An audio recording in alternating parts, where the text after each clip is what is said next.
हरियाणा की Ambala cantt seat पर भी जोरदार मुकाबला रहा। बीजेपी के अनिल विज की कांग्रेस के परिमल परी से टक्कर यहां पर देखने को मिली। अंबाला छावनी से 5 बार विधायक रह चुके हैं अनिल विज। निर्दलीय प्रत्याशी चित्रा सरवारा भी यहां से चुनावी मैदान में थी। 2019 में भी अनिल विज ने चित्रा को दी थी मात।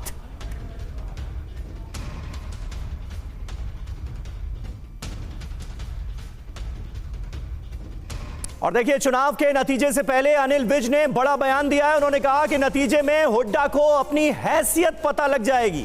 हरियाणा के पूर्व गृह मंत्री अनिल विज का यह बयान कि नतीजे जब आएंगे तो हुड्डा को अपनी हैसियत पता चल जाएगी।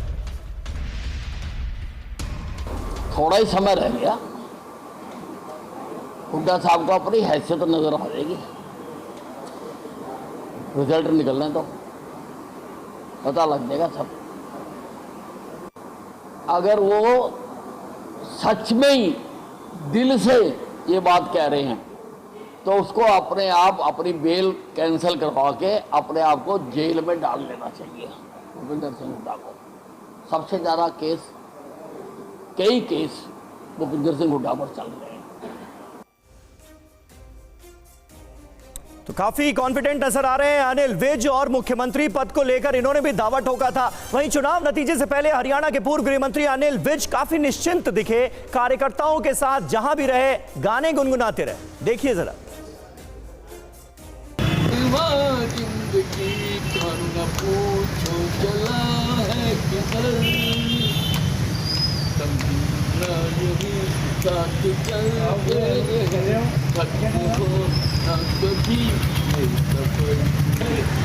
सीखी होशियारी सच है दुनिया वालों के हम हैं अनाड़ी। नकली चेहरे देखे। और हमारे साथ स्टूडियो में आज राजगोपालन जी भी मौजूद हैं, वरिष्ठ पत्रकार। राजगोपालन जी, किस तरह से आप देखते हैं हरियाणा के इस बार के दंगल को? और अनिल विज जो कि मुख्यमंत्री पद को लेकर भी दावेदारी पेश करते नजर आए, ये अनाड़ी वाला गाना जो गुनगुना रहे हैं, इसके पीछे भी कुछ संकेत है क्या? संकेत तो जरूर है भैया ये, लेकिन मुझे लगता है विदेश में जा करके राहुल गांधी जो बकवास करते थे, आज इधर जिलेबी बांट रहे, उधर जाकर के ईवीएम खराब है, चुनाव आयोग खराब है, सारा अंगुली अमित शाह नरेंद्र मोदी को ऊपर है करके गाली देते थे। अभी उसको मुंह किधर रखा है राहुल गांधी ने? अभी ईवीएम जिंदाबाद हो गया क्या? दूसरी चीज है, आपने तो देखा अनिल विज को तो गाना गा रहे, लेकिन कल शाम को मैं अमित शाह साहब घर जाने का मौका मिला। कल रात को पूरा सुंदरकांड पढ़ा है, उसमें श्लोक पढ़ रहे थे। भैया आपको मैं सुझा दूं, कम से कम 1 करोड़ बार उन्होंने राम जी का नाम ले लिया है। रामाय रामभद्राय रामचंद्राय वेद से रघुनाथाय नाथाय सीताय पते नमः, ये श्लोक पढ़ते जा रहे। लेकिन दोनों तरफ में हुड्डा साहब का भी जिलेबी, बीजेपी हाथ में भी लड्डू देखना जा रहा है। लेकिन मुझे लगता है उधर तो हंग असेंबली आने वाले हैं। मैंने पिछले 10 दिन में 1-2 जगह देखा है, हंग असेंबली को रूप जा रहे हैं। लेकिन नरेंद्र मोदी की उंगली है अगले चीफ मिनिस्टर हरियाणा। यानी आपको लग रहा है कि बीजेपी का एज है अभी भी हरियाणा में? बिल्कुल बिल्कुल बिल्कुल, आप देखते जाइएगा कि स्थिति अरुण मीडिया ने एक्सपोज कर दिया। जैसे राहुल गांधी बोल रहे थे ना हमेशा मीडिया एग्जिट पोल गलत था, लेकिन इस बार एग्जिट पोल तो सच्चाई निकलेगा नहीं है राहुल गांधी का, कांग्रेस का। ठीक है, यानी आपके हिसाब से बीजेपी हैट्रिक लगाने की ओर आगे बढ़ रही है हरियाणा में, यानी एग्जिट पोल से उलट होंगे हरियाणा के नतीजे। ये बड़ा आकलन है आपका सर, आगे भी इस पर बात करेंगे, लेकिन फिलहाल हमें चलना होगा डेटा मुशाय के पास। एक बार फिर चलेंगे गौरव के पास। बिल्कुल समीर, तो डेटा सेंटर TV9 भारतवर्ष का अल्ट्रा मॉडर्न डेटा सेंटर, बड़ी सी LED स्क्रीन आपको दिख रही है जहां एक एक सीट का हाल TV9 आपको बताएगा। हरियाणा हो, जम्मू कश्मीर हो, एक एक सीट, कालका, जगाधरी, गोला, यू नेम अ सीट, और उसका रिजल्ट यहां पर इस स्क्रीन पर होगा। सिमिलरली जम्मू कश्मीर में भी यही है, जहां पार्टी के साथ साथ हम यहां पर सीट वाइज भी दिखाएंगे। और हमारे डेटा मुशाय हमारे साथ हैं। कैमरा इधर आइए, जल्दी दिखाइए जरा डेटा मुशाय की स्क्रीन, डेटा सेंटर दिखाइए। ये आप देखिए, हमारे डेटा मुशाय की ये स्क्रीन तैयार है और डेटा मुशाय तैयार है। पार्था, क्या है आपके तर्कश में आज? देखिए, अभी हरियाणा का अगर बात करेंगे, हरियाणा में सभी लोग जानना चाहते हैं जाट फैक्टर कितना बड़ा है। तो एक देखिए, रिजल्ट तो बाद में आएंगे। एक सिंपल चीज दिखा देता हूं, 20% से ज्यादा जाट सीट कितना है हरियाणा में। तो हमारा प्रोग्रामिंग करके रखा है। ये देखिए हरियाणा में 37 सीट्स है जहां पर जाट पॉपुलेशन ग्रेटर देन 20%। 90 में से 37 सीटें ऐसी हैं जहां पर जाट वोट 20% से ज्यादा है, मतलब जाट डिसाइडिंग फैक्टर में। यस सर, आप देखेंगे इवन 2019 का रिजल्ट देखेंगे। हाँ, ये देखिए आप देखेंगे ये जेजेपी इधर बहुत अच्छा परफॉर्म किया था। ओके ओके ठीक है। तो ये सारी सीटें इसी में से आई थी, 10 सीटें ये जो, हाँ 10 सीट इधर से आई थी। ओके ठीक है, तो देखना पड़ेगा ये जेजेपी का सीट इस बार किधर कौन सा खाते में जा रहा है। ओके, वो आई थिंक सबसे बड़ा इंपॉर्टेंट फैक्टर है। ठीक है, तो जाट फैक्टर और जाट को हम लोग एज अ कास्ट से भी ज्यादा एक समझना है, Jat is a rural community. Okay, agriculture करता है। ओके, तो उसका साथ जाट कम्युनिटी वाइज भी और जाट किसान फैक्टर, क्योंकि हरियाणा चुनाव में बहुत अहम है, उसको भी, दोनों को कैटर करेगा। तो हम लोग का जब रिजल्ट आना चालू हो जाएंगे हम लोग एनालिसिस करना चालू कर देंगे, जाट कितना बड़ा फैक्टर किया, दलित कितना बड़ा फैक्टर किया, गुज्जर, पंजाबी, यादव वोटर जो हाई बेल्ट में, तो सारे प्रोग्रामिंग करके रखा है। सिर्फ रिजल्ट्स आएंगे हम लोग इधर मैप में ये रिफ्लेक्ट होगा, डेटा रिफ्लेक्ट होगा। ठीक है, जाट के साथ साथ आप यादव वोटर भी बता सकते हैं। हाँ, यादव वोटर भी बता सकते हैं। आप देखें ये कितना सीट है जहां पर 20% से ज्यादा यादव वोटर है। अच्छा, देखिए ये नंबर है 9। ओके, 90 में 9 सीट है। नहीं तो ये तो गुरुग्राम है, भिवानी महेंद्रगढ़ इसी रीजन में जहां पर यादव वोट ज्यादा है। तो जाट वोटर मोर देन 20% कितना सीट है? 37 यस। यादव वोटर कितना है? 9। ओके, तो आप समझ लीजिए जब स्ट्रेंथ इनका। दलित भी इसमें दिखा सकते हैं। हाँ, दलित देखिए, आप देखिए दलित वोटर, आप देखिए एससी वोटर ग्रेटर देन 20% कितना सीट है? ये देखिए पूरा 47 सीट है, क्योंकि ऑल ओवर हरियाणा में 21% वोट 21% दलित के, और उसमें से 47 सीट ऐसी हैं जहां पर 20% से ज्यादा दलित हैं। और देखिए ये कॉन्सेंट्रेटेड है, मतलब आप देखेंगे साउथ में थोड़ा कम दिख रहा है। आप देखेंगे तो ये जो अंबाला साइड, ये जो बेल्ट है, अपर हरियाणा जो दिख रहा है आपको, पंचकुला और अंबाला, और फिर इधर ये जींद वींद का इलाका जो जाटलैंड में भी आ रहा है, और इसके बाद नीचे आए तो यहाँ रोहतक के आसपास भी आपको दिख रहा है। और एक साथ दिखा देंगे कितना सीट है जहां पर जाट भी 20% से ज्यादा है। अच्छा, नायब सिंह सैनी बोल रहे हैं, सुन लेते हैं कुछ। मोदी जी के नेतृत्व के अंदर हरियाणा की गति से विकास किया है, समस्याओं का समाधान किया है, ईमानदारी से हमारी सरकार ने किया है, और आगे भी हम मजबूती से, ईमानदारी से हरियाणा प्रदेश को आगे बढ़ाने का काम हमारी सरकार करेगी। कहते हैं यही रात अंतिम, यही रात वारी रात ठीक कटी, सब बढ़िया रहा। नहीं, हमें कोई दिक्कत नहीं है। जिनके लिए अंतिम, जिनके लिए भारी होगी उनके लिए होगी, हमारे लिए तो जैसे पहले था वैसे अब। हमें इस बात का नहीं है, हम कांग्रेस है, कांग्रेस सत्ता के लिए काम करती है, हम सेवा के लिए काम करते हैं, ये अंतर है इसके अंदर। जो व्यक्ति निस्वार्थ भाव से सेवा करता है, ईमानदारी से काम करता है, उसको ना अंतिम रात दिखती है ना भारी दिखती है, उसके लिए तो सामान्य है। क्योंकि हमारी जो सोच है वो सोच है लोगों की सेवा करना और लोगों के हित में काम करना, ये हमारी सोच है। साहब, आपने इंटरनल रिपोर्ट्स लिए हैं, इंटरनल रिपोर्ट्स क्या कहती हैं? आपने सीआईडी से भी ली? मैंने कहा है कि भारतीय जनता पार्टी तीसरी बार बड़े मैंडेट के साथ सरकार, एक तरफा सरकार बना रही है। लेकिन कांग्रेस लगातार दावा कर रही है कि वो दावा कर सकते हैं, कोई हम थोड़ी मना करेंगे। मुख्यमंत्री की भी लड़ाई शुरू हो गई है। देखिए, हम कांग्रेस के अंदर ये मना नहीं कर सकते। अभी कई लोग और भी हैं जो दावे कर रहे हैं, किसी को मना थोड़ी करेंगे। ये आप कर देंगे मना कि आप नहीं बन रहे हैं, आप बोल नहीं सकते। दावा करना एक अलग बात है। हमने अपने काम के ऊपर, जो हमने ईमानदारी से काम किया है, हमने सेवा की है, हमने सत्ता नहीं चलाई है, हमने सेवा की है हरियाणा प्रदेश की। और उस सेवा के ऊपर अगर आप लोग देखेंगे, पिछले 10 वर्षों मेरा हरियाणा बदला है, गति से बदला है। क्योंकि विपक्ष के लोग तो इस प्रकार का काला चश्मा लगा रखा है कि वो कहते हैं कि कोई काम ही नहीं हुआ। भाई, अब सबसे बड़ा उदाहरण तो मैं आपको दूं, हमारे सफीदों में अशोक तंवर जी जनसभा में थे ना जनसभा में, और उसके तुरंत बाद 45 मिनट के अंदर, सबसे ज्यादा 45 मिनट के अंदर वो पहुंच गए राहुल के पास। पहुंचे या नहीं पहुंचे? कि ये इतना गति से जाना और संसाधन देना, ये करे काम नहीं हुआ। काम क्यों?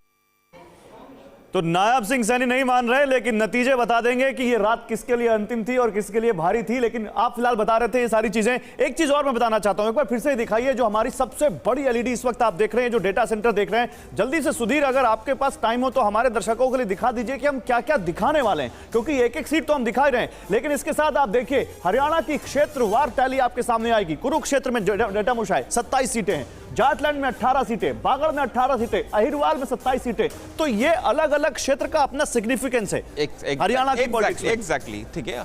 हर स्टेट देखिए इनका डेमोग्राफी अलग अलग होता है। ओके, तो आपको मालूम होगा अहिरवाल मतलब यादव पॉपुलेशन ज्यादा है, जाट मतलब जाट पॉपुलेशन ज्यादा। देखिए जम्मू कश्मीर में, जम्मू और कश्मीर दो भागों में आप बांटिए, 6 सीटें बढ़ी हैं परिसीमन के बाद, बढ़ के 43 हुई हैं, 1 सीट बढ़ी है परिसीमन के बाद, कश्मीर बढ़ के 47 हुई है। अभी 90 सीटों में किस पार्टी के पास कितनी सीटें आएंगी ये आपको इस बड़ी स्क्रीन पर दिखेगा। चेंज करते हैं इसको जल्दी से। दूसरा हम आपके लिए क्या लेकर आएंगे, बिग फेसेस, जो बड़ी स्टाइलवॉर्ड्स में जो लड़ाई है। एक बार आइए मेरे साथ आप यहां पर डेटा मुशाए। ये जो सबसे बड़ी सीट है नायब सिंह सैनी लाडवा, यहां पर क्या चल रहा है बताइए। ये सीट फंसा हुआ है, फंसी हुई है, लाडवा फंसी हुई है, जहां पर खुद सीएम लड़ रहे हैं। नीचे आप देखिए पंचकुला पूर्व डिप्टी सीएम चंद्रमोहन, उधर ज्ञानचंद गुप्ता यहां पर आपको दिख रहे हैं। ये देखिए ये सीट भी फंसी हुई है, गढ़ी सापला किलोई, क्या कह सकते हैं ये सीएम है? ये क्लियर है, ये क्लियर है, मतलब मंजू हुड्डा का कुछ यहां पर नहीं है इस सीट पर। अंबाला कैंट ये कह रहे हैं मुझे भी सीएम बनाओ। अच्छा अभी देखिए बड़े नाम देख लीजिए, हरियाणा में विनेश फोगाट, भूपिंदर सिंह हुड्डा, गोपाल कांडा, रणजीत सिंह चौटाला, दुष्यंत चौटाला, अभय सिंह चौटाला, आरती सिंह राव, अटेली से इंद्रजीत राव की बेटी हैं, अनिल विज, नायब सिंह सैनी, ये कितने इसमें से जीत रहे हैं? नहीं, इसमें से काफी जीतेंगे, मतलब काफी जीतेंगे लेकिन कुछ हारेंगे भी। अच्छा देखिए एक और चीज है डेटा मुशाए, बहुमत का चुंबक हरियाणा में और जम्मू कश्मीर में दोनों जगह बहुमत का चुंबक 46 है। हालांकि जम्मू कश्मीर में भी 5 सीटों का खेल है, लेकिन बाद में बात करेंगे। 46 में हम दिखाएंगे कि बीजेपी या कांग्रेस कौन सत्ता के पास ज्यादा नजदीक आ रही है, कौन चुंबक ज्यादा खींच रहा है, और ये भी बड़ा इनोवेटिव ग्राफिक्स है और ये तो अद्भुत है। एक एक सीट आप देखिए, आप फतेहाबाद का बात पूछेंगे, उकलाना का पूछेंगे, दादरी का पूछेंगे, रादौर का पूछेंगे, नारायणगढ़ का पूछेंगे, मुलाना का पूछेंगे, पानीपत का पूछेंगे, रानिया का पूछेंगे, सब बताएंगे पार्था। लेकिन जल्दी से यहां पर आए तो जम्मू कश्मीर के बारे में बताइए, आपके पास क्या है? नहीं, जम्मू कश्मीर का देखिए पहले ये डिलिमिटेशन हो गया, तो पहली बार इलेक्शन के बाद आपका मतलब डिलिमिटेशन के बाद पहले असेंबली इलेक्शन होने जा रहा है, ठीक है। तो एक्चुअली पास्ट डेटा उस तरीके से कुछ नहीं है जो पुराने डेटा से आप कंपेयर कर सकते हैं। बट जम्मू कश्मीर में मैं आपको बोला, कश्मीर घाटी में मेरा जहां पर इंटरेस्ट है, पिछले बार लोकसभा इलेक्शन में जम्मू कश्मीर में कश्मीर वैली में 2 पार्टी रहता है, एनसी पीडीपी, ठीक है। दोनों का जो टॉप लीडर से पार्लियामेंट इलेक्शन हार गया है। तो महबूबा मुफ्ती और उमर अब्दुल्ला दोनों हारा है। और देखिए ये एक इंडिकेशन कर रहा है कि कश्मीर में एक वैक्यूम है। ओके, वो वैक्यूम क्या दूसरा इंजीनियर रशीद वगैरह या और कोई बंदा वो ले पा रहा है नहीं पा रहा है, ये मेरा बहुत इस बार निर्दलियों को लेकर बहुत बज़ है, कहा जा रहा है वोट शेयर बढ़ेगा, सीटें बढ़ेंगी, बीजेपी उन पर बहुत ज्यादा दांव लगा रही है। तो क्या वाकई निर्दलियों ने इस बार खेला कर दिया है जम्मू कश्मीर में? देखिए चांसेस तो मैं आपको बोल रहा हूं, आप जब पार्लियामेंट इलेक्शन में एनसी पीडीपी का दो बड़ा जो नेता आकाकर हार रहा है, ठीक है। अगर इसमें दिखाइए मैप। नहीं देखिए वही क्या पुराना डेटा नहीं है, तो इस तरीके से हम लोग इसे प्रोग्रामिंग नहीं कर पाए, ठीक है। तो क्या एनसीपीडीपी का जो बड़ा लीडर हार रहा है, तो ये वैक्यूम कितना है? एक बार एनसीपी और पीडीपी का अगर हम हरियाणा के जम्मू कश्मीर के बड़े फेसेस यहां पर दिखा सके तो वो दिखा दीजिएगा, जिसमें हम पार्था से बात कर सके कि आखिर वहां पर क्या आ रहा है, इस बड़ी स्क्रीन पर अगर आप दिखा सके। लेकिन जम्मू कश्मीर में इस बार जो इंजीनियर रशीद हैं, सज्जाद लोन हैं, या फिर अब जो अपनी पार्टी है, इन सब के साथ क्या यहां पर आपको लगता है इन सब में कुछ इस बार ये लोग भी कुछ अलग करेंगे? देखिए प्रॉब्लम क्या, इंजीनियर छोटी पार्टियां इंजीनियर रशीद का कोई सिंबल नहीं मिला। ओके, तो क्या होगा, वो कुछ सपोर्ट किया। अब देखिए बड़े फेसेस आ गए, उमर अब्दुल्ला 2 सीटों से है। उमर अब्दुल्ला हार गया था, महबूबा मुफ्ती इलेक्शन नहीं लड़ रहा है, नहीं उनकी बेटी लड़ रही है उस सीट से, हालांकि ये बहुत सेफ सीट है, लॉन्चिंग सीट मानी जाती है पीडीपी की, बट उन्होंने इलेक्शन नहीं लड़ रहा है। तो आप समझे इलेक्शन नहीं लड़ रहे हैं, मतलब आप समझ सकते हैं उनका जनाधार उतना नहीं है। ये बड़ी बात कह रहे हैं। जैसे जैसे नतीजे आएंगे इन बातों को नतीजों में जोड़कर फिर आपके सामने रखेंगे, लेकिन चलना पड़ेगा अब हमारे बेन स्टूडियो सुमेरा के पास। Sumera, over to you. जी हाँ, गौरव और पार्था के पास आते रहेंगे, हम डेटा सेंटर से तमाम डेटा की जानकारी देंगे। लेकिन देखिए ये बहुत अहमियत रखता है कि पहला रुझान कितनी देर बाद आने वाला है। 50 मिनट 29 सेकंड के बाद पहला रुझान आएगा, और जैसे ही रुझान आएगा TV9 भारतवर्ष पर हम आपको वो रुझान दिखाएंगे, और तेजी से सटीक नतीजे आपको TV9 भारतवर्ष पर हम दिखाने शुरू करेंगे। हमारे साथ खास मेहमान लगातार बने हुए हैं। हमारे साथ TV9 भारतवर्ष संवाददाता जुड़ गए हैं जो जगह जगह हर सीट पर मौजूद हैं, आपको हर सीट का हाल बताने के लिए हमारे साथ। लेकिन जो हमारे रिपोर्टर जुड़े हैं, इरफान जुड़े हुए हैं लाल चौक से, हमारे साथ मोहित जुड़े हुए हैं अंबाला से, हमारे साथ रवि मौजूद है रोहतक से। इनका रुख करेंगे, उससे पहले एक बड़ी खबर आपको बता दें जो कश्मीर से आ रही है। कश्मीर में त्रिशंकु सरकार की आशंका जाहिर की जा रही है और किंग मेकर की भूमिका निभा सकते हैं इंजीनियर रशीद, ये कहा जा रहा है। अवामी इत्तेहाद पार्टी 35 सीट पर चुनाव लड़ रही है और 14% AIP का वोट शेयर उसे मिलने की उम्मीद है। ऐसे में कहा जा रहा है कि इंजीनियर रशीद को ऐसा लगता है कि वो किंग मेकर हो सकते हैं। और मेरा अपनी रीजनल पार्टी से सवाल है कि आपने इन चीज़ों पर किया क्या 5 साल? जब फारूक साहब ने कहा था जेल से छूटने के बाद कि अब हम गांधीयाई मूवमेंट के ज़रिए लोगों के राइट्स की बात करेंगे, वो मुझे कोई एक राइट बता दें जो उन्होंने जिक्र किया। इंजीनियर रशीद अभी कुछ दिन के लिए यहाँ है, मुझे नहीं पता कि मेरी बेल एक्सटेंड होगी क्या होगा। जितना हमसे हो सके हम कर रहे हैं, और मेरा जेल में बैठना ही ये था कि मैं इन कॉलोनियल सरकार के इन आमिराना फैसलों के खिलाफ लड़ रहा था। That's why I was victimised, you all know it. तो ये क्वेश्चन बाकियों के लिए है, और जो कोई भी इस सिलसिले में कोई अच्छा कदम उठाएगा, I am there to support them. Engineer Rashid का ये दावा कि वो किंग मेकर हो सकते हैं। हमारे साथ इरफान मौजूद है। इरफान, हम खुद जम्मू कश्मीर में मौजूद थे, इंजीनियर रशीद से भी मुलाकात हुई थी, लेकिन आपसे मैं जानना चाहूंगी, इंजीनियर रशीद जेल में जब थे तब उनका जो समर्थन था, बाहर आने के बाद भी क्या उसी तरह का समर्थन उन्हें मिला है, उनके कैंडिडेट्स को मिला है? क्या वाकई वो किंग मेकर की भूमिका निभा सकते हैं, या ये उन्हें उम्मीद है कि वो ऐसा कर पाएंगे? देखिए, बिल्कुल सुमेरा सही सवाल कहा आपने। इंजीनियर रशीद का जेल में रहना और उसके बाद जब वो वापस निकले, काफ़ी अंतर रहा उनके सपोर्ट बेस में, क्योंकि लगातार इंजीनियर रशीद खुद भी अब ये कह रहे हैं कि उनको कश्मीर घाटी में चुनावों के लिए उतना समय नहीं मिला, कैंडिडेट्स के लिए घोषित करने का उनको सही समय नहीं मिला, उस वजह से वो नहीं कह सकते कि वो कितना सफल हो सकते हैं इन चुनावों में। लेकिन मुझे लगता है कि पीपल्स डेमोक्रेटिक पार्टी एक रियल किंग मेकर की भूमिका अदा कर सकते हैं, क्योंकि निर्दलियों पे लगातार जिस तरह हम सियासी जानकारों से कई दिनों से बात कर रहे हैं, हम जगह जगह घूमे भी, तो ऐसा लग रहा है कि निर्दलियों का जो आंकड़ा है वो उतना ज़्यादा नहीं आ पाएगा, क्योंकि निर्दलीय में ज़्यादा अवामी इत्तेहाद पार्टी यानी इंजीनियर रशीद के जो कैंडिडेट्स हैं और जमात के कैंडिडेट्स हैं, तो कहीं ना कहीं वहां से ज्यादा नंबर्स आते हुए नहीं दिख रहे हैं। तो जिस तरह आपने शुरुआत में कहा कि एक त्रिकोणीय सरकार देखने को मिलेगी, चाहे वो नेशनल कॉन्फ्रेंस कांग्रेस संगठन बनाए या भारतीय जनता पार्टी बनाए, तो कुल मिलाकर फिलहाल लेकिन आप बड़ी बात कह रहे हैं इरफान की जो निर्दलीय हैं, के लिए अगर कांग्रेस जिनको लेकर बीजेपी को बहुत उम्मीद है, रविंद्र रैना खुद ये कह चुके हैं कि उनके साथ हम मिलकर सरकार बना सकते हैं, उनकी संख्या आपके मुताबिक बहुत ज्यादा आती हुई दिखाई नहीं दे रही है, यानी किंग मेकर की भूमिका उनकी नहीं हो सकती है। सीधे एक और बड़ी खबर आपको बता देते हैं, सीएम पद को लेकर सांसद दीपेंद्र हुड्डा ने बड़ा बयान दिया है।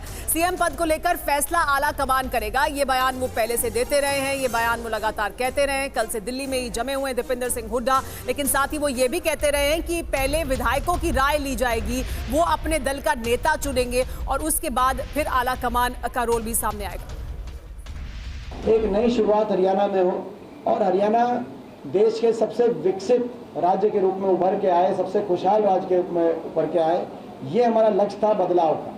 वो लक्ष्य हमने प्राप्त कर लिया है हम सब ने। इसके आगे जहाँ तक किसको क्या जिम्मेदारी मिले, अगली कौन सी सरकार बने, कांग्रेस पार्टी की तो अपनी एक प्रणाली रही है, अपनी एक पद्धति रही है। पिछले दशकों से बड़ी सरल सी हमारी एक प्रक्रिया रही है, उस प्रक्रिया का पालन करते हुए कांग्रेस का शीर्ष नेतृत्व अंतिम फैसला लेता है। दीपेंद्र हुड्डा को आपने सुना। हमारे साथ रवि हैं, रवि रोहतक में ही मौजूद हैं।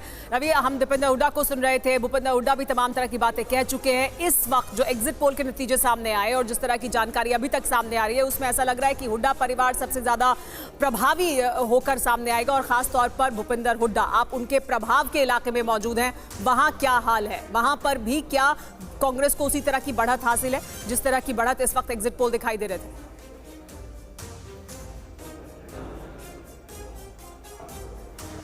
ही मौजूद हैं और देखिए मेरे पास जानकारी यही है कि भूपेंद्र सिंह हुड्डा अभी घर के अंदर हैं और शायद 9 बजे वो पहली बार बाहर निकले मीडिया से बात करें। लेकिन जिस तरह से बात हो रही थी कि हुड्डा परिवार की दावेदारी, भूपेंद्र सिंह हुड्डा का बयान ही अपने आप में बता रहा है कि कितनी बड़ी दावेदारी पहले ही उन्होंने पेश कर दी है कि न मैं टायर्ड हुआ हूँ न रिटायर्ड हुआ हूँ। और दूसरी बात कि दीपेंद्र हुड्डा का नाम भले ही चल रहा हो, ऑफिशियली कहीं से किसी ने इसलिए नहीं बोला क्योंकि अगर कोई दूसरी सहमति बनती है तो ऐसा ना हो कि परिवार की बात पहले ही उछाल दी जाए। लेकिन अब सवाल यह है कि जो एग्जिट पोल आए हैं उसके बाद कांग्रेस कांग्रेस का उत्साह चरम पर है और जितनी अच्छी संख्या होगी सीएम के नाम के चुनाव में आला कमान को शायद उतनी सहूलियत होगी। फिलहाल जरा तस्वीरें मैं दिखाना चाहूंगा आपको जल्दी से। ये देखिए भूपेंद्र सिंह हुड्डा के घर के बाहर की तस्वीरें हैं और अमूमन जो है यहाँ पर ही सारे कार्यक्रम होते हैं, प्रेस कॉन्फ्रेंसेस होती हैं, पहली बार वो आते हैं, कार्यकर्ताओं से मिलते हैं। लेकिन आज का दिन खास है। ये देखिए हुक्का भी यहाँ पर तैयार है और लोग हुक्के का आनंद ले रहे हैं। जरा मैं उनसे बात करता हूँ, थोड़ी बात करते हैं, समझने की कोशिश करते हैं क्या है आज मन में, क्या चल रहा है, मूड क्या है। एग्जिट पोल ने तो कहा कि कांग्रेस आ रही है। कांग्रेस आ रही 10 साल बाद। 10 साल बाद देखो, पिछली बार भी कांग्रेस आ गई थी। अच्छा। पिछली बार भी आ गई, लेकिन जेजेपी ने जो गद्दारी की है लोगों से उन्होंने कहा था अब की बार खट्टर जमना पार। उन्होंने अपने लालच में उन्होंने सरकार उनकी बनवाई थी। नहीं तो लोगों ने पिछली बार भी हुड्डा साहब के अंदर तो लड्डू बटेगी, जलेबी लड्डू बटेंगे, जलेबी बटेगी, बर्फियां बटेंगी, फल बटेंगे। जी बर्फियां बटेगी। अच्छा जी। अच्छा सीएम कौन होगा? मतलब चौधरी भूपेंद्र सिंह हुड्डा हरियाणा के भावी मुख्यमंत्री हैं और लोगों की दिलों की धड़कन में रहते हैं। मतलब एक सीएम नेक्स्ट सीएम जी रवि साहब बनेंगे जी, 70 पार सीट।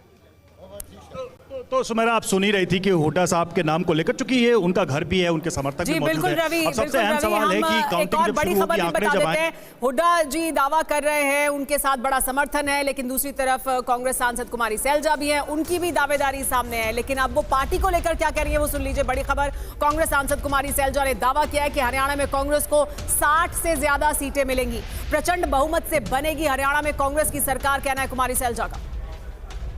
मैं ओवर कॉन्फिडेंस से या वैसे नहीं कह रही हूँ, ये ग्राउंड रियलिटी है। तो क्या वजह मानते हैं आप? 60 से ऊपर सीटें आ रही, क्या बीजेपी के से लोग नाराज ज्यादा थे? भाजपा से लोग बेहद नाराज थे 10 साल के भाजपा के शासन से। दूसरी ओर जो राहुल जी ने यात्रा की और एक पूरे देश में एक माहौल पैदा किया, मुझे पूरा विश्वास है कि ये सारी चीज़ें हरियाणा के हित में भी होंगी और कांग्रेस की सरकार बनेगी, प्रचंड बहुमत से सरकार बनेगी, लोग कांग्रेस को वोट। हमारे साथ मोहित मौजूद है अंबाला से। मोहित, कुमारी सैलजा दावा करें कि 60 से ज्यादा सीटें आ रही हैं, एग्जिट पोल भी इसी तरह की तस्वीर दिखा रहे हैं, लेकिन आप जहां मौजूद हैं वो बीजेपी के प्रभाव का इलाका है, वहां क्या स्थिति होती दिखाई दे रही है? गढ़ में बीजेपी अपनी सीटों को बचा पा रही है, यहां मजबूती से लड़ रही है, क्या स्थिति है? देखिए मैं इस वक्त अंबाला में मौजूद हूँ। अंबाला जो जीटी बेल्ट एरिया में आता है और यहाँ पर बीजेपी सबसे मजबूत मानी जाती है और यहाँ पर बीजेपी बड़ी जीत का दावा कर रही है। लेकिन जो हम बात कर रहे हैं कांग्रेस में सीएम पद की कुर्सी को लेकर जो लड़ाई है, तो वो लड़ाई बीजेपी में भी सीधे तौर पे है। मैं इस वक्त अनिल विज के घर के बाहर मौजूद हूँ और अनिल विज ने दावा किया है कि अगली मुलाकात जो होगी वो सीएम आवास पर होगी, यानी सीएम की कुर्सी पर वो भी दावेदारी कर रहे हैं। अगर एग्जिट पोल से नतीजे कुछ उलट आते हैं, अगर बीजेपी सत्ता में आने के आसपास पहुंच जाती है तो ऐसे ठीक है। मोहित ठीक है, आप रहिए हमारे साथ। देखिए अजय उपाध्याय कांग्रेस पार्टी से हमारे साथ और हमारे साथ जफर इस्लाम भी है बीजेपी से। अजय जी स्वागत है TV9 भारतवर्ष पर। जलेबियां रेडी हैं?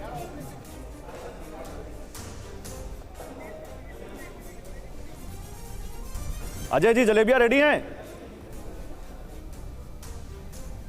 जलेबियां भी रेडी हैं और लड्डू भी रेडी हैं। जरूर जल्दी शीघ्र ही आपको भी, आप तक भी पहुंचेगी। और जो आज का ये निर्णय है, आने वाला है, जनता का आशीर्वाद वो कांग्रेस पार्टी के पक्ष में होगा। और हरियाणा और विशेषकर जम्मू कश्मीर दोनों राज्यों में नौजवानों के भविष्य को सुरक्षित करने के लिए, बेरोजगारी से मुक्ति के लिए, अग्निवीर को खत्म करने के लिए, महिलाओं की सुरक्षा के लिए और सही पूछिए तो राष्ट्र में कहीं ना कहीं हरियाणा और जम्मू कश्मीर की मजबूती हो, वहां के आम जनमानस की मजबूती है, उसके लिए लोग जरूर निर्णय पक्ष में देंगे कांग्रेस के। जी आप 2-1 घंटे की बात है, मुझे लगता है जलेबी यानी जम्मू कश्मीर और हरियाणा दोनों जगह का दावा कर रहे हैं कि लड्डू भी बटेंगे और जलेबी भी बटेगी, जीत होगी आपकी। जफर इस्लाम साहब हमारे साथ मौजूद हैं। जफर इस्लाम साहब, हरियाणा में ये कहा जा रहा है, जो एग्जिट पोल के नतीजे सामने आ रहे हैं उसके बाद और जो अभी ग्राउंड पर स्थिति है, कि किसान, जवान, पहलवान, ये तमाम जो फैसले थे वो केंद्र सरकार के थे, यानी उनकी वजह से मुश्किल में फिलहाल हरियाणा में सरकार दिखाई दे रही है, क्या ऐसा है? देखिए कुछ घंटों में स्थिति बिल्कुल साफ हो जाएगी, लेकिन हमारा अनुमान है और जितने भी एग्जिट पोल भी आए हैं उसमें बिल्कुल साफ दिखता है कि हमारा जो वोट शेयर है, वोट बैंक है, जो बिल्कुल इंटैक्ट ही नहीं बल्कि वोट शेयर बढ़ा है। ऐसे में बहुत सारी पार्टियां हैं, कांग्रेस पार्टी भी है, मुकाबला जो भी है हो चुका है। अब इस वक्त कोई कैंपेन का समय नहीं है, लेकिन मुझे उम्मीद है कि हमारी पार्टी जो है प्रचंड बहुमत से सरकार बनाएगी और तीसरे बार हैट्रिक करेगी और हैट्रिक करके एक बार फिर से रिकॉर्ड स्थापित करेगी। ठीक है जफर जी, ज्यादा समय बचा नहीं है, 7:20 सीटें आएंगी कांग्रेस की। जफर जी 7:20 हो रहा है, 8 बजे काउंटिंग शुरू होगी, पोस्टल बैलेट गिने जाएंगे और फिर 9-10 बजे तक पिक्चर ऑलमोस्ट 10 बजे तक तो क्लियर हो जाएगी। हरियाणा की एक एक सीट का हाल हम आपको बताएंगे। हरियाणा की 90 सीटों पर कौन सा कैंडिडेट आगे चल रहा है, कौन पीछे है, ये आपके सामने होगा। एक एक सीट, कैथल, पानीपत, सोनीपत, गोहाना, टोहाना, एलनाबाद, हर सीट का हाल हम आपको देंगे। इसके अलावा सिर्फ हरियाणा ही नहीं, इस जम्मू कश्मीर की भी 90 सीटों में से एक एक सीट का हाल आपके सामने होगा इस बिग वॉल के जरिए। ये हम आपको दिखाएंगे कौन सी सीट पर कौन आगे चल रहा है। हजरतबल, सेंट्रल शाल्टेंग, गुलमर्ग, गांदरबल, ईदगाह, पंपोर, गुलगाम, तमाम सीटों पर जो कैंडिडेट हैं वो आगे चल रहे हैं या पीछे, एक एक सीट का हाल आपके सामने होगा। और सिर्फ इतना ही नहीं, हरियाणा और जम्मू कश्मीर की एक एक सीट के हाल के साथ विश्लेषण भी होगा। और वो विश्लेषण सबसे अहम इसलिए है क्योंकि हर जगह आपको यह तो पता चल जाएगा कि नतीजे आ रहे हैं, लेकिन नतीजे क्यों आ रहे हैं यह बताएंगे डेटा मोशाए। पार्था हमारे साथ मौजूद हैं और पार्था आपकी इस जादुई स्क्रीन पर बहुत कुछ ऐसा है जो कि नायाब है। मैं ये देख रहा हूं, अगर मैं डिवीजन वाइज देखूं, कैटेगरी वाइज देखूं, रूरल पॉपुलेशन वाइज देखूं और एससी पॉपुलेशन वाइज देखूं, तो एक एक डेटा जो है वो जो मैं समझ पा रहा हूं, आप 2019 के असेंबली इलेक्शन से कंपेयर करके हमें बताएंगे कि यह स्थिति क्यों बनी। ये देखिए, जब भी इलेक्शन कमीशन रिजल्ट देंगे वो रिजल्ट जो वेरीफाइड रिजल्ट्स है, ओके, वो रिजल्ट इधर आ जाएंगे। तो ये जो मैप खाली दिख रहा है, ये मैप तब खाली नहीं रहेंगे, ये मैप फुल हो जाएंगे। और इधर देखिए क्या है, में 3 टैब है, ये मैप भी आएंगे, साथ में सीट टैली कैसे चेंज हो रहा है और वोट शेयर में भी कैसे चेंजेस हो रहा है। ओके। और ये मैं जो भी फिल्टर लगाऊं, जैसे समझ लीजिए हमको देखना है 10 बजे जाट वोटर कौन सा साइड वोट किया हरियाणा में, तो मुझे सिंपल करना है, जाट वोटर ग्रेटर देन 20% ये सिलेक्ट कर लूंगा। ओके। तो मुझे मालूम हो जाएगा जो पिछले बार का सीट टैली अगर देखेंगे 2019 में इधर बीजेपी 12 सीट जीता था, कांग्रेस 14, अभी क्या नंबर आ रहा है। हाँ, यानी जाट वोटर्स का रुझान बदला है या नहीं बदला, ये हमें पता चल जाएगा 10 बजे। आप बता 10 बजे बताने का। और वोट शेयर में भी पिछले बार समझ लीजिए ये सीटों में बीजेपी का 33 मिला, अभी जो लोग बोल रहे हैं जेजेपी का वोट कोलैप्स हो सकता है, ये 21 कितना तक गया, 10, 5, 2, 15, तो हम लोग कर सकता है। आप जानना चाहता है, अच्छा नहीं, लोग बोल रहे हैं जाट और दलित कॉम्बिनेशन एक काम कर रहा है, तो हम क्या कर सकते हैं, आराम से देखिए, जाट पॉपुलेशन ग्रेटर देन 20% और SC population greater than 20%। Okay, select कर लिया। सिलेक्ट करने से क्या होगा, हरियाणा में ऐसा कितना सीट है जहां पर Jat population greater than 20 plus SC, मतलब दोनों मिलाकर 40% से ज्यादा है। अच्छा, तो कितना सीट है, 23 सीट्स है। उसका यानी जाट वोटर्स और एससी वोटर्स जहां पर ज्यादा असर डाल रहे हैं वो सीटें हैं कुल 90 में से 23। उस सीट का रुझान कैसा है, वोट शेयर क्या चेंज हो रहा है। तो मैं अभी देखिए, हम लोग रिजल्ट नहीं बताएंगे, हम रिजल्ट विश्लेषण करके 10 बजे बताएं कौन सा मुद्दा। अभी शैलजा मैडम का जो कुछ चीज काम किया नहीं किया ग्राउंड में, इतना सारे डिस्कशन है, वो किया नहीं किया, हम लोग 10 बजे बताएंगे। पहलवानों का मुद्दा काम किया या नहीं किया, ये भी पता चल जाएगा 10 बजे बता जाएंगे। तो ये तो बहुत ही नायाब कवरेज इस वक्त आप TV9 भारतवर्ष पर देखने जा रहे हैं और इन सीटों के एनालिसिस के साथ साथ हम 10 बजे ये बता पाने की स्थिति में होंगे कि जो नतीजे आए हैं वो आखिर क्यों आए हैं, ये सबसे महत्वपूर्ण है। एक बार फिर नीचे चलते हैं स्टूडियो में सुमेरा और गौरव के पास। जी हाँ समीर, बहुत शुक्रिया। वापस आपके पास आते रहेंगे इस विश्लेषण के लिए, लेकिन हम आपको हमारी स्क्रीन भी आप देख लीजिए, यहाँ पर आपको हर जिले का नतीजा, हर सीट का नतीजा, बड़ी पिक्चर, बिग पिक्चर, दोनों राज्यों के नतीजे लगातार देखने को मिलेंगे। जैसे ही रुझान सामने आने शुरू होंगे, सबसे तेज नतीजे भी हम आपको दिखाएंगे। नतीजों से पहले ही लेकिन कांग्रेस पार्टी में जश्न शुरू हो गया है। TV9 भारतवर्ष संवाददाता जगह जगह मौजूद हैं। जो बड़ी खबर आ रही है वो ये कि दिल्ली कांग्रेस दफ्तर के बाहर आतिशबाजी हो रही है। तो देखिए, ये जश्न की तस्वीरें दिल्ली कांग्रेस दफ्तर के बाहर की। अभी नतीजे आने शुरू नहीं हुए हैं, रुझान आने शुरू नहीं हुए हैं, पहला रुझान सामने नहीं आया और आतिशबाजी शुरू हो गई है। हेलो जी, देखिए यहाँ पर कांग्रेस मुख्यालय के बाहर पटाखे बज रहे हैं। आप देख सकते हैं लोग ढोल बजा रहे हैं, घंटियां बजा रहे हैं, तमाम लोग यहाँ पर मौजूद हैं और एक जीत से पहले जीत का जश्न कांग्रेस मना रही है। कांग्रेस के कार्यकर्ताओं को, नेताओं को ये उम्मीद है कि वो हरियाणा और जम्मू कश्मीर में जीतने जा रहे हैं। जगदीश शर्मा जी, पटाखे पहले बजा दिए, कहीं गड़बड़ ना हो जाए। भाई गड़बड़ नहीं होगी, किसी कीमत में नहीं होगी। पूरा हरियाणा जगा हुआ है। ईवीएम में भी छेड़छाड़ करेंगे तो बम शोर पहले मचा दिया, अफसर को बता दिया छेड़ना मत, नुकसान हो जाएगा। राहुल गांधी की भारत जोड़ो यात्रा, हुड्डा के काम को लोग पसंद कर रहे हैं। तो नतीजे अभी आए नहीं हैं, उससे पहले ही कांग्रेस पार्टी जश्न मना रही है और गजब एग्रेसिव मूड में है। सीधे चलते हैं हमारे संवाददाताओं के पास। आनंद हमारे साथ दिल्ली बीजेपी हेडक्वार्टर से जुड़ रहे हैं। आनंद, कांग्रेस के दफ्तर पर तो पटाखे छूटने भी शुरू हो गए, जश्न मनाना शुरू हो गया, ढोल नगाड़े बज रहे हैं। बीजेपी दफ्तर पर क्या हो रहा है?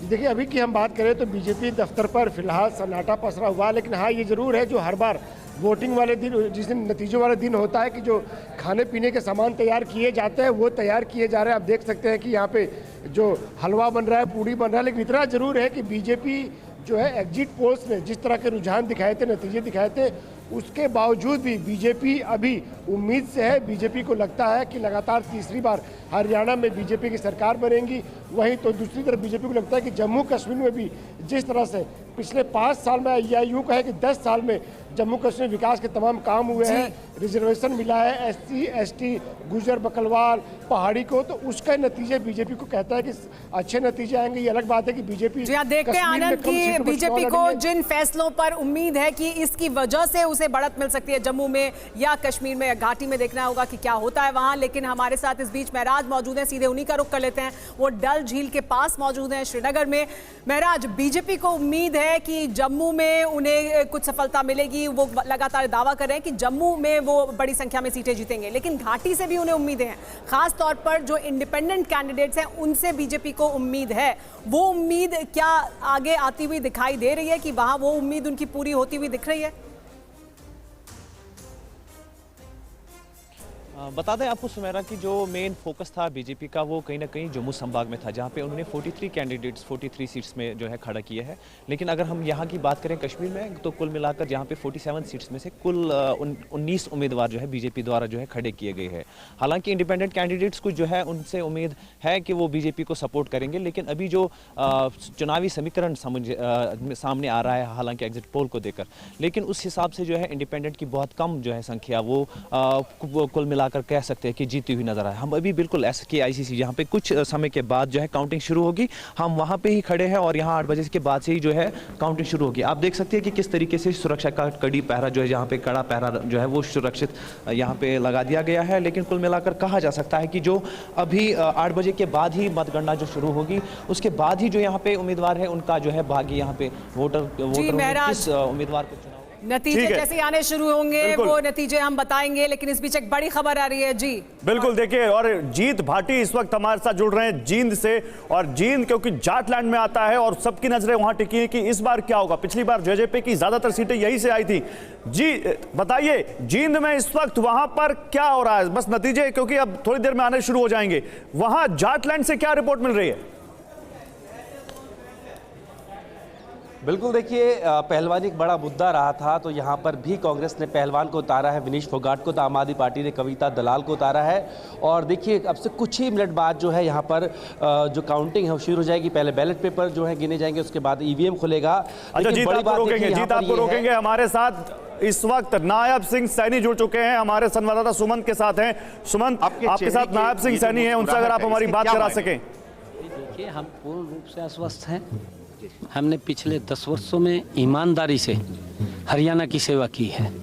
हमने राज नहीं किया, हमने सेवा की है। जो पिछले 10 वर्षों से हरियाणा प्रदेश क्षेत्रवाद के कारण ग्रसित था, जो लोगों के साथ भेदभाव होता था, गरीब व्यक्ति को न्याय नहीं मिलता था, उसके साथ अन्याय होता था, किसान के साथ अन्याय करते थे ये लोग, ये महिलाओं के साथ अन्याय करते थे, युवाओं के साथ अन्याय करते थे, नायब सिंह और ये अगर आप गरीब व्यक्ति को प्रताड़ित करते थे। हमने पिछले 10 वर्षों के अंदर हर वर्ग को सम्मान देने का काम ईमानदारी से किया है, क्षेत्रवाद के ऊपर विराम लगाया है और बिना भेदभाव के हमने हरियाणा प्रदेश को आगे बढ़ाने का काम हमारी सरकार ने पिछले 10 वर्षों में किया है। इस बात का मुझे गर्व भी है, मुझे गौरव भी है। आदरणीय मोदी जी के नेतृत्व में हम हरियाणा को गति से आगे बढ़ाने का काम किया है। मुझे पूर्ण विश्वास है कि हम आने वाले समय के अंदर तीसरी बार भारतीय जनता पार्टी ईमानदारी से सेवा के रूप में करते हुए आगे बढ़ाने का काम हमारी सरकार करेगी। एक सवाल जो लाजमी है इस वक्त कि जितने भी एग्जिट पोल हरियाणा चुनाव को लेकर अभी दिख रहे हैं, उन सभी में कहीं ना कहीं कांग्रेस की वापसी होती हुई दिख रही है। बीजेपी उतनी आप मेजोरिटी से बहुत पीछे दिख रहे हैं। बावजूद इसको आपको लग रहा है कि कुछ कैसे आपके अंदर इतना आत्मविश्वास है? कैसे? देखिए, एग्जिट पोल पीछे भी आए हैं, राजस्थान के अंदर भी आए हैं, क्योंकि मैं वहाँ राजस्थान के अंदर चुनाव में था। मध्य प्रदेश के अंदर भी आए हैं एग्जिट पोल, छत्तीसगढ़ में भी आए हैं, उत्तराखंड में भी आए हैं, परंतु उनके उलट रिजल्ट आए हैं। और ये रिजल्ट हरियाणा के अंदर अभी आपके सामने 8 बजे के बाद आने शुरू हो जाएंगे। अगर सवाल पूछ सके, अगर आप तक आवाज आ रही हो, भूपेंद्र सिंह हुड्डा ने कहा है कि ना मैं टायर्ड हूं ना रिटायर्ड हूं, एक व्यक्ति की ईमानदारी से सेवा करना हमने 10 वर्षों में गति से किया है और गति से, तीव्र गति से करेंगे हम मजबूती से। लेकिन हमारा कोई स्वार्थ नहीं है, हम स्वार्थवश कोई सत्ता के अंदर नहीं आते। कांग्रेस सत्ता के लिए आती है, हम सेवा के लिए आते हैं। भूपेंद्र सिंह हुड्डा का एक बयान कल आया, वो कह रहे हैं ना मैं टायर्ड हूं ना मैं रिटायर्ड हूं। इस बयान के क्या मायने, आप क्या सोचते हैं इस बयान पर? देखिए, अभी एक कहावत है, सूत ना कपात लट्ठम लट्ठा हो रहे, बंटना पहला शुरू हो गया। ये भी सरकार कहीं दिखाई नहीं दे रही, नौकरियों में इससे बंट गए। मुख्यमंत्री कौन बनेगा उसको लेकर के लड़ाई चल गई, आपस में चल रही है इनकी। और अभी तो आगे माल की भी लड़ाई होगी, ये भी लग गए ना कारण, भी इतना माल मेरे पास जाएगा, इतना इसके पास जाएगा, इतना इस पर जाएगा। इनको सत्ता करते हैं ये लोग, इनको किसी के विकास से या सुविधा से मतलब नहीं है।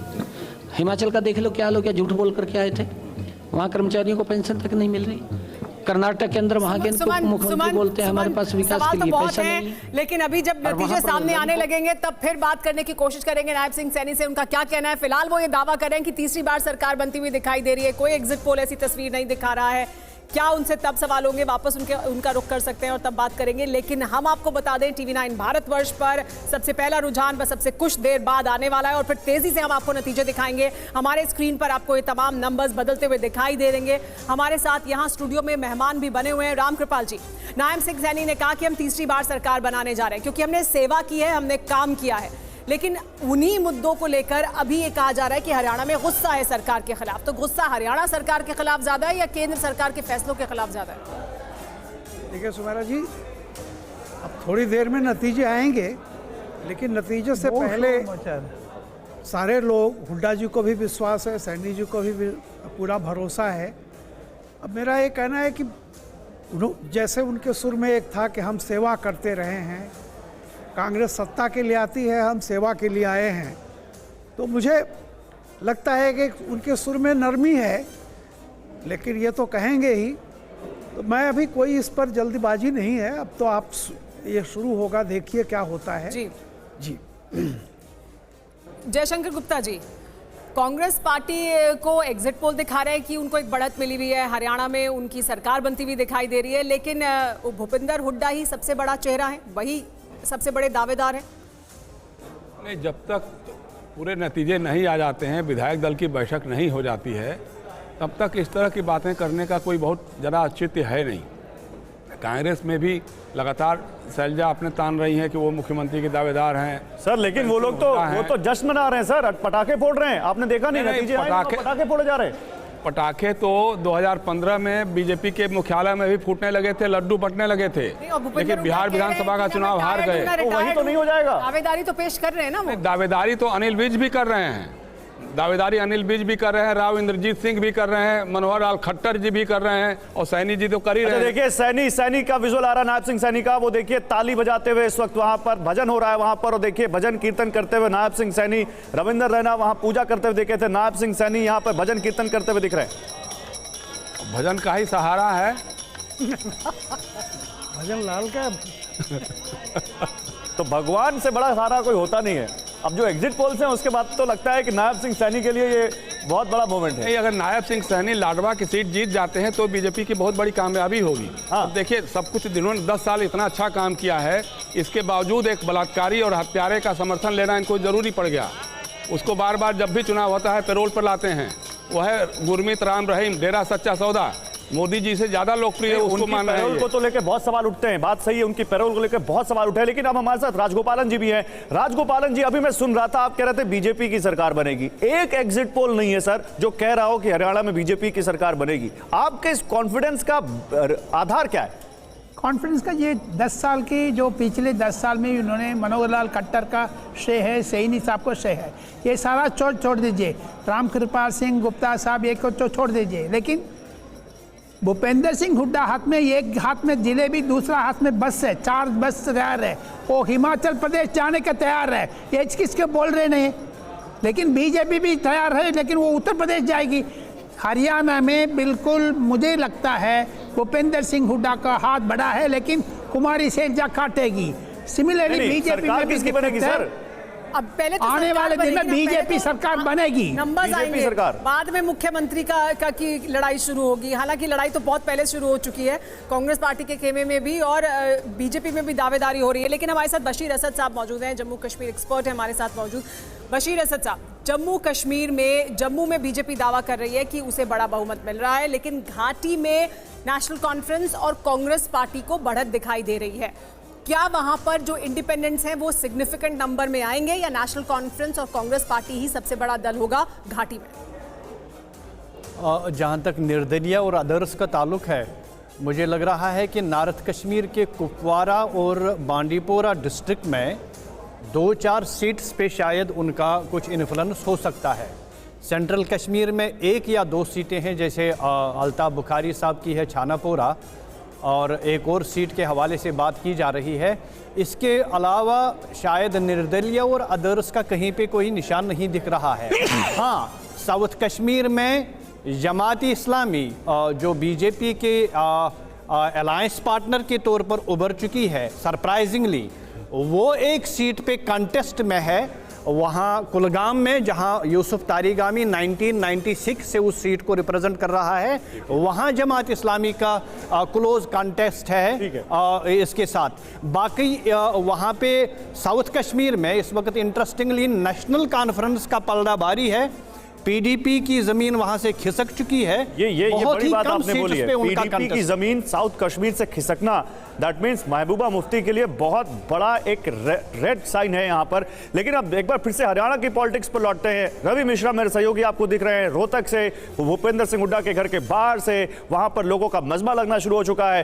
रवि, नायब सिंह सैनी तो ताली बजा रहे हैं और कह रहे हैं कि भूपेंद्र सिंह हुड्डा न सूत न कपास और आपस में लट्ठम लट्ठा, ये वाली बातें कर रहे हैं। बताइए जरा वहां पर भूपेंद्र सिंह हुड्डा क्या कर रहे हैं? दीपेंद्र सिंह हुड्डा कहा जा रहा है दिल्ली में बैठे हुए हैं, क्या हो रहा है हुड्डा फैमिली में? देखिए, हम भूपेंद्र सिंह हुड्डा के आवास पर ही हैं और बड़ी बात यह है कि जब नतीजे आ जाएंगे तो भूपेंद्र सिंह हुड्डा कहां जाएंगे, चंडीगढ़ जाएंगे या दिल्ली। लेकिन आपने जो कहा नायब सिंह सैनी के बयान पर, यहां पर बहुत सारे लोग मौजूद हैं, उनसे ही हम पूछ लेते हैं कि वो क्या सोचते हैं नायब सिंह सैनी के बयान पर। ताउस सैनी साहब जो है मुख्यमंत्री, वो कह रहे हैं कि कांग्रेस में तो अभी से ही मुख्यमंत्री के लिए लट्ठम लट्ठा शुरू हो गई, हर आदमी कह रहा हम ही सीएम बनेंगे। इनकी आदत है झूठ बोलने की, इनकी बीजेपी वाला ही झूठ बोलने की आदत है। पहले 400 पार कहे थे कि 75 पार कहे थे, आई इनकी 70 तो ऊपर सीट हुड्डा साहब क्या। ये जो चुनाव था चौधरी उदय भान की अध्यक्षता में लड़ा गया है, हुड्डा साहब के नेतृत्व में लड़ा गया है। हुड्डा साहब ने ये चुनाव लड़ा है, हर कार्यकर्ता ने चुनाव लड़ा है। 65+ सीटें आ रही हैं। ऐसा क्या हुआ है पिछले 10 साल में कि आपको लग रहा है कि अब कांग्रेस की हवा बन गई है? क्या बदल गया? एक बात बताओ, कांग्रेस सरकार ने हर फील्ड पे पूरे हरियाणा को एक नज़र से देखा, पूरे हरियाणा में विकास करा, विकास में हरियाणा को पूरे देश में नंबर 1 पर लेके आए। लेकिन बीजेपी ने क्या करा? बीजेपी को 10 साल मिले, 10 साल। बीजेपी तो कह रही है कि भाई कांग्रेस बांटने की राजनीति करती है, लोगों को अलग करने की करती है। फिर बांट तो दिया पूरा हरियाणा, देश तो पीछे चला गया, हरियाणा नंबर 1। बीजेपी ने बांटा है, कांग्रेस ने थोड़ा बांटा है। कांग्रेस का तो बिल्कुल वो है, धर्म के नाम पे राजनीति, जाति के नाम पे राजनीति, ये कौन करता है? बीजेपी करती है। भाई को भाई से लड़ाने का काम करती है बीजेपी, बांटने की राजनीति बीजेपी करती है। कितनी सीटें आ जा रही हैं? प्रचंड बहुमत आ रहा है। कितनी आपको क्या? 70+ सीटें आ रही हैं। 70+ सीटें आ रही हैं। और मुख्यमंत्री भूपेंद्र सिंह हुड्डा बनेंगे। आपको नहीं लगता कोई युवा बनना चाहिए मुख्यमंत्री? चौधरी भूपेंद्र सिंह हुड्डा मुख्यमंत्री बनेंगे हरियाणा के। चौधरी भूपेंद्र सिंह हुड्डा कांग्रेस। चौधरी भूपेंद्र सिंह हुड्डा। आप क्या कह रहे हैं? चौधरी भूपेंद्र सिंह जी हुड्डा सीएम बने। गौरव, सुना आपने भूपेंद्र सिंह हुड्डा को लेकर यहाँ काफी एक तरीके से कॉन्फिडेंस है और 10 सालों में जो कुछ भी बदला है उसके नतीजे लोग ये कह रहे हैं, उसका परिणाम ये कह रहे हैं कि कांग्रेस प्रचंड बहुमत के साथ आ रही है। सवाल यही है कि मुख्यमंत्री कौन होगा, ये सवाल हर तरफ है, सबके मन में है।